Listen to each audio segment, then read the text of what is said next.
I'm Larry Menti. Welcome back to the Delaware Way. You may have seen them as you travel around the country, or maybe there's one in your hometown. Monuments to the Civil War. A single soldier standing sentinel. Well, we have someone who has been studying those statues, and there's more of them than you would think. Sarah Beetham is an adjunct professor at the University of Delaware, and her area of expertise is art history. Thanks for coming in. Thank you. What made you want to study these? Well, I've actually been interested in the Civil War since I was a very small child. I was at a very impressionable age when the Ken Burns documentary came out in the 1990s. And I have two parents who also are art historians as well, and kind of got into the family business and realized that I could combine both things together. And really settled on Civil War soldier monuments. You know, it's amazing, these monuments you're talking about. I think all of us have seen them. All of us have taken notice, but none of us have ever put it all together that there may be more than one of these. But there are thousands. Yes, there are. There are about 2,500 of them, I would think, in the former Union states, and about 500 in the former Confederate states. And we do not really notice them a lot of the time. You know, you stop, you eat your lunch underneath them, and often you don't get around to actually reading the plaque and thinking about what they actually mean. So just to jog everyone's memory, what do they look like? So often they are a standard Union or Confederate soldier. They tend to be standing at what's called parade rest, which involves kind of holding your rifle in front of you and kind of staring straight ahead or a little bit off to the side. And you wearing a uniform that is recognizable as a Union or Confederate uniform. And they're in the air on top of a pillar, would you call it? I don't know. But yeah. And they're usually in a town square. Or, and are there any in the area? There's actually in Wilmington, there's one that has a eagle on the top of it, not one that has a soldier monument. And then there's also several in southeastern Pennsylvania, and definitely if you go out to Gettysburg, Pennsylvania, you'll see many.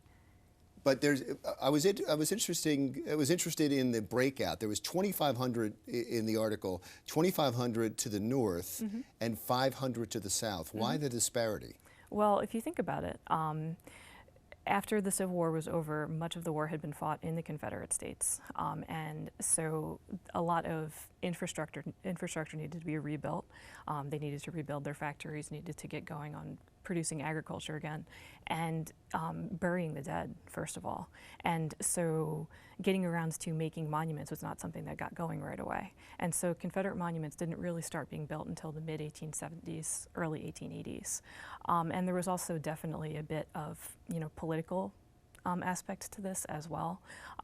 The former Confederate soldiers had to swear an oath that they would no longer rebel against the United States, and putting up monuments immediately to the cause that they had just sworn not to uphold anymore was a little bit of politically tricky.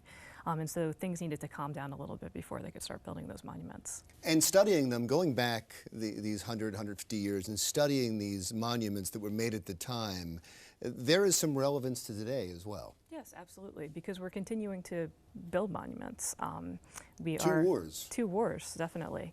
And in looking back and seeing kind of all the different phases of how we have thought about the Civil War since it occurred, it can make us think about, what are we doing now to commemorate our more recent wars?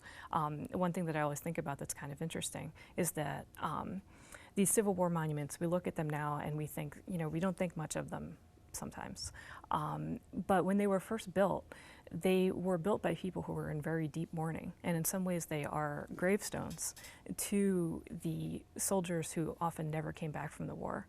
Of all the Union soldiers, only 50% were ever identified of the soldiers who were killed. And so many people were left not knowing what had happened to their loved ones, and they put up these monuments as kind of temporary gravestones. And I heard them described as silent sentinels. You called them in your dissertation citizen soldier monuments. Yes. Thank you so much for doing this and for coming in and making us think about it. We'll all be looking for them and look at them a little closer now. I appreciate it. And come back when you get the book out. Great. All right, Sarah, thank you so much. Thank you. Sarah Beetham, UDel, University of Delaware, adjunct professor in art history. And that does it today for the Delaware Way. Stick around for another thing.